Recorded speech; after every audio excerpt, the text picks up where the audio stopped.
for having me here. I'm very excited because this is my first in-person ever conference talk. Hope you'll like it. Hello, my name is Jingyi Wu. I am a PhD student in Dr. Yanaka's Software Photonics Lab at Carnegie Mellon University. In this talk, we'll be looking at how to accurately measure the oxygen saturation in different ranges non-invasively with light, using the algorithm we developed called the Photon pathlength-based self-calibrated pulse oximetry. This presentation is divided into two parts. In part one, we'll go over some fundamentals of pulse oximetry and its limitation. And in part two, we'll talk about how precisely our pathlength algorithm work and its validations on simulated data and human experiment. First, let's begin with some introduction of the pulse oximetry. This device in the figure is a finger pulse oximeter. It was first invented in Japan by Dr. Aoyagi in 1974, and has become one of the most important technologies in clinics to non-invasively measure the heart rate and the arterial oxygen saturation, SpO2. Fundamentally, pulse oximetry utilizes the light diffusion in tissue, as shown in the figure on the right, when the finger is placed on the light source. Inside the pulse oximeter, light source is placed on one side of the finger, and the detector is placed on the other side to detect the transmissive light, which can be analyzed to calculate the SpO2. The SpO2, or arterial oxygen saturation, can be mathematically defined as the ratio of the oxyhemoglobin divided by the sum of the oxy and deoxyhemoglobins. Furthermore, as shown in the extinction coefficient plot, the oxy and deoxyhemoglobin absorb light differently at different wavelengths. For example, at the lower wavelengths corresponding to red, the HB in blue absorbs more light than the HBO in orange. In contrast, in the infrared region, HBO absorbs more light than the HB. The analytical equation to calculate SpO2 is the modified Beer-Lambert law. In this equation, delta OD is the change in optical density, which is defined by the natural log of the light intensity measured at the diastolic rate of the heart, divided by that at the systolic state.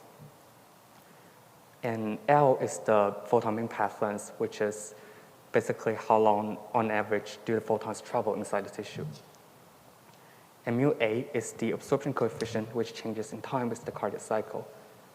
Furthermore, mu A can be expanded as shown here, where the epsilon is the extinction coefficients, which describe how oxy and deoxyhemoglobin absorb light differently, as we briefly talked about. In this equation, delta OD and the extinction coefficients are known variables, and the photon path length L is assumed to be constant in the conventional pulse oximetry method. What we need to solve for are the two unknowns, the concentration of the oxy and deoxyhemoglobin, in order to solve for the calculate the SpO2. Let's now go back to the extinction coefficient. We can see that using two wavelengths in red and infrared region, two equations can be formed to solve for the oxy and deoxyhemoglobin, and thus allowing us to calculate the SpO2. We've briefly spoke about the photon path length L, which describes the distance photon travel inside the tissue and the assumption of it being constant. Let's look at it in more depth now. Here, the rather complicated equation is simply a combination of the modified Beer-Lambert law at the red and infrared region. Since L, or the L ratio between the infrared and red, is assumed to be constant, a modulating factor R, which is defined by the AC over DC of the red to that of the infrared, is required to be calibrated. You might also be wondering what's the difference between SpO2 and SaO2. In the following discussion, we'll regard SpO2 as the oxygen saturation we aim to calculate, and the SaO2 as a ground truth oxygen saturation.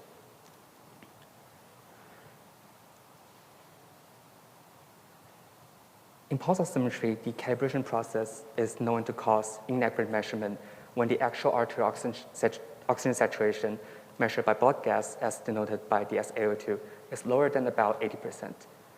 This is because during the calibration, healthy volunteers are required to inhale air with lower oxygen content to lower their SaO2 in a controlled manner so that the x-axis, the modulation factor R, can be measured. However, the lowest SaO2 they can reach is around 80%, because anything lower than that would be harmful for the volunteer's health. Thus, in the calibration curve, the part lower than 80% can only be extrapolated, and thus causing the inaccuracy in the measurement. We've been talking a lot about assumption of the constant pathlength L, and you may be wondering if it is not a constant, does it change with the saturation? And the answer is yes. From the literature, support can be found from studies in experiment simulation and theory. The following example comes from an experimental study. Here, the differential pathlength factor, or DPF, is plotted against the wavelengths. We can see that from top to bottom, the spectral shape of DPF changes as the saturation goes down from 100 to 90%. Since DPF is the mean pathlength L divided by the constant Swiss checker distance R, L will have the same change in the spectral shape after the DPF. Furthermore, analytical equation for L also exists for a semi-infinite median. Here, mu A changes with oxygen saturation as SpO2. So with a source detector distance, for example, at 2 centimeters, and a reduced scattering coefficient mu S prime that is wavelength dependent but constant across the saturations, we can plot L versus wavelengths at different SpO2. Similar to the figure to the right, we can also observe that L changes with the saturation. Now that we've covered the fundamentals of oximetry, I'd like to move on to the second part, which looks at the assumption made in conventional pulse oximetry method. And more importantly, I'll introduce the self-calibrated algorithm we developed, which is called the pathlength-based self-calibrated algorithm to accurately measure the oxygen saturation even in the lower ranges. Now that we've covered the limitation of the conventional pulse oximetry, I'll now show you how we solve this problem and calculate SpO2. Essentially, we define a measured L ratio as shown here, which is written from the modified Beer-Lamb law. And just for a reminder, delta OD is calculated from measured intensity, and the epsilon is the extinction coefficients. Also, the subscript 1 means the measurement at the first wavelength, and the subscript N means measurement at the other wavelengths. In addition, using the analytical equation for L from literature, we define an analytical L ratio as shown on the right. As a reminder, in the following discussion, SaO2 is the actual oxygen saturation, and SpO2 is the one we aim to calculate. With these two definition of L ratios in mind, we can think of in the measured L ratio, the delta OD here is corresponding to some actual oxygen saturation as SaO2. And then what we want to measure is the SpO2, as shown in the green. So that we can consider this ratio as a function of both SaO2 and SpO2. Likewise, on the right in the analytical L ratio, mu A is corresponding to some SpO2. So we can think of this ratio as a function of SpO2. With this definition in mind, an accurate measurement would mean that we found an SpO2 that's equals to SaO2. And in this case, the measure and the analytical L ratio should be the same. In contrast, when we input a SpO2 value that is not equals to the ground truth SaO2 in both equations, the values of these L ratios will be different. Let me first demonstrate the validation of the self-calibrated algorithm using data from Monte Carlo simulation. Using MCX Lab, which is a meta package for Monte Carlo Photon simulation, we simulated semi-infinite tissue at various arterial oxygen saturations ranging from 20 to 100%. And to mimic the pulsations from the heartbeats, separate simulations are performed at each of the systolic state and the diastolic state of the heart, with its corresponding optical properties and assuming a 2% change in total hemoglobin and a constant reduced scattering coefficients. So input parameters is also shown in the text. As shown on the left, both source and detectors are placed on the surface as a reflectance measurement. And the measured light intensity at 7 wavelengths are used to plot the optical density versus wavelengths as shown on the right with oxygen saturation ranging from 20 to 100%.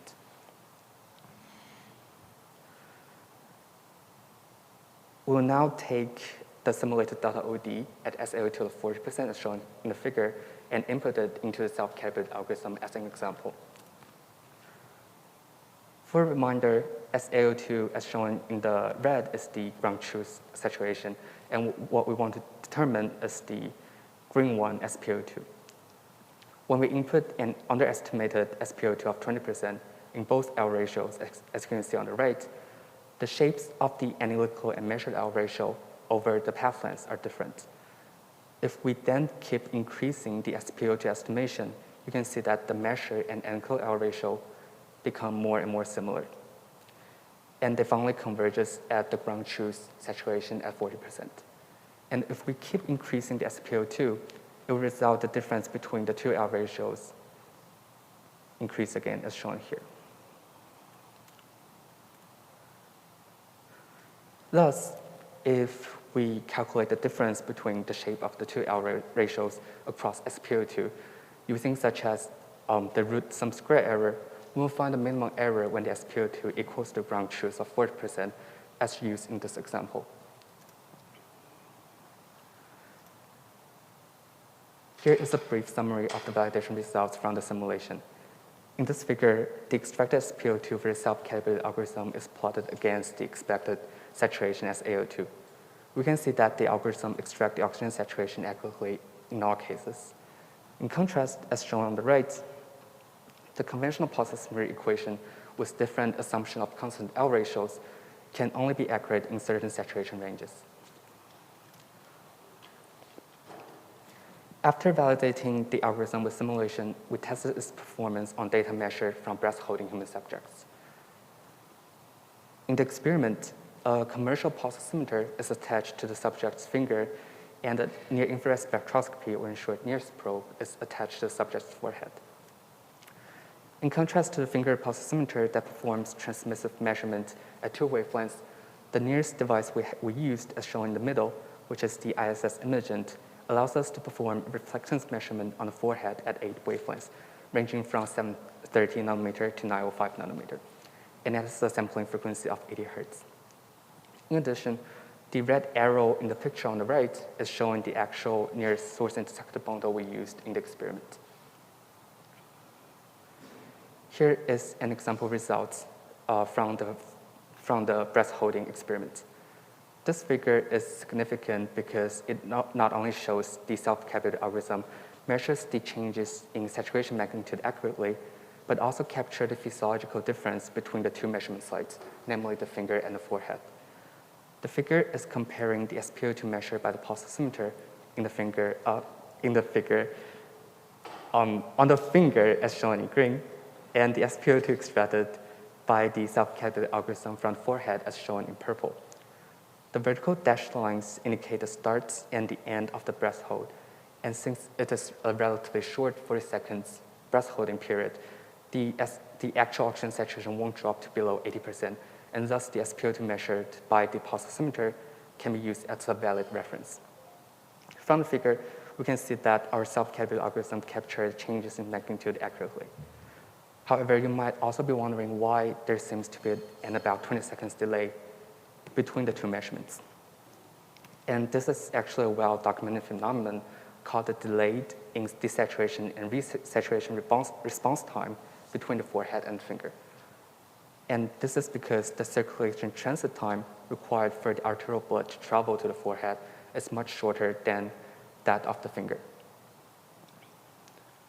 The validity of our self-calibrated algorithm was therefore proved by being able to capture the same SpO2 magnitude change and the saturation delay time between the finger and forehead sites. What I hope that you would take away from this talk is that the photon mean path length can be considered as a function of oxygen saturation. And based on these path length changes, we developed a self-calibrated algorithm that can accurately calculate the SpO2 even at low saturations. In the future, after studying the influence on the algorithm from multilayer tissue, we plan to apply this to transabdominal fetal pulse oximetry, where the fetal saturation is usually low in the 40 to 70 ranges. With that, I would like to acknowledge my advisor, Jana Kanstoffers, my lab member, our collaborators, and funding sources from NIH to NSF. Thank you for having me here.